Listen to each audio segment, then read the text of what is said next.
বাংলাদেশে অবস্থান করছে এবং সেখানে কিন্তু ঝড়ো দমকা বাতাসের সাথে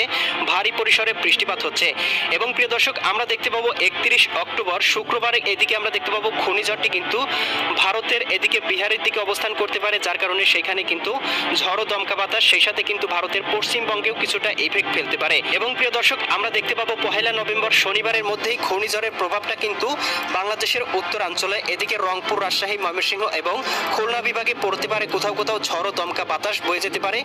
এবং 1-2 তারিখের দিকে এই ঘূর্ণিঝড়ের প্রভাবটা কিন্তু আস্তে আস্তে এদিকে আসামের দিকে অগ্রসর হয়ে আস্তে আস্তে নিঃশেষ হয়ে যাবে এবং বাংলার আকাশ থেকে কিন্তু ঝড় বৃষ্টি বিদায় নিতে পারে। প্রিয় দর্শক, 1 তারিখের মধ্যে দেখতে পাবো দেশের উত্তরাঞ্চলে কিন্তু একটি শক্তিশালী বৃষ্টিবলয় প্রবেশ করতে পারে, বিশেষ করে রংপুর, গাইবান্ধা, কুড়িগ্রাম, নীলফামারী, লালমনিরহাট, দিনাজপুর, ঠাকুরগাঁও, পঞ্চগড় জেলাগুলোতে সর্বোচ্চ 20 থেকে 30 মিলিমিটার পর্যন্ত ভয়ানক বজ্রসহ বৃষ্টিপাত হতে পারে। সেই সাথে আমরা দেখতে পাবো এদিকে রাজশাহী, সিরাজগঞ্জ, বগুড়া, পাবনা, নাটোর, নওগাঁ, চাঁপাইনবাবগঞ্জ, জয়পুরহাট জেলাগুলোতেও কোথাও কোথাও 14-15 মিলিমিটার পর্যন্ত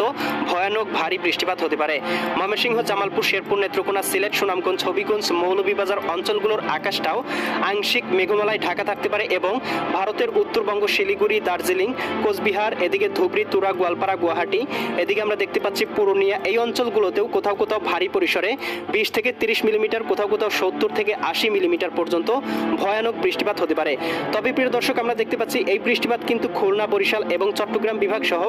ঢাকা বিভাগে খুব একটা ইফেক্ট ফেলবে না। প্রিয় দর্শক, নিম্নচাপের প্রভাবটা কিন্তু 1-2 তারিখ পর্যন্ত বাংলার আকাশে অবস্থান করতে পারে এবং 3 তারিখ থেকে কিন্তু বাংলার আকাশটা আবার মোটামুটি পরিষ্কার হয়ে যেতে পারে। প্রিয় দর্শক, এই মুহূর্তের ইউরোপিয়ান উপগ্রহ রাডার থেকে দেখতে পাচ্ছি ঘূর্ণিঝড়ের প্রভাবে সমগ্র ভারত জুড়েই কিন্তু মেঘমালার উপস্থিতি রয়েছে